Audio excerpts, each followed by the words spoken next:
Donc on va devoir rechercher en utilisant les conditions initiales. Et les conditions initiales sont données ici. Donc je rappelle la forme de la solution générale. Donc ça va vouloir dire qu'on va devoir déterminer le lambda et mu qui est donné dans l'équation ici.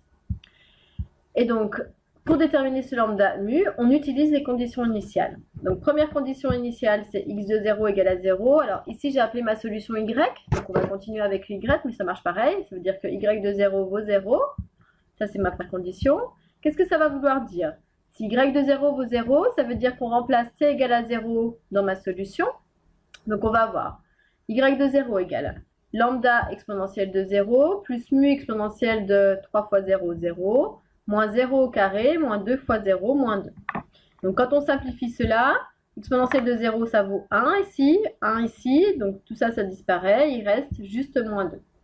Mais on n'a pas fini cette équation parce que à quoi est-elle égale? Eh bien, on se souvient, on avait vu que x de 0 vaut 0, donc tout ça va devoir valoir 0.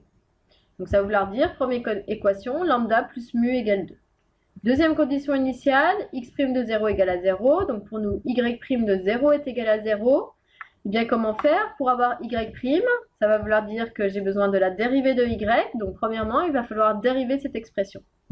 Si on calcule sa dérivée, donc lambda exponentielle t, dérivée d'exponentielle t, exponentielle t. Dérivée de mu exponentielle 3t, eh bien on fait attention au coefficient. Ça fait 3 mu exponentielle 3t. Dérivée de moins t carré, moins 2t. Dérivée de moins 2t, moins 2. Dérivée de moins 2, 0. Donc en fait, ça s'arrête ici. On se souvient, on voulait y' de 0 qui valait 0. Ça veut dire qu'on va remplacer t égale à 0 dans mon expression ici. Donc y' de 0, ça va faire lambda exponentielle de 0 plus 3 mu exponentielle de 0 moins 2 fois 0 moins 2. Donc si on calcule, on n'oublie pas qu'on avait y' de 0 qui valait 0. Donc tout ça va devoir valoir 0. Maintenant, on va calculer. Exponentielle de 0, ça vaut 1. C'est pour ça qu'il reste que lambda.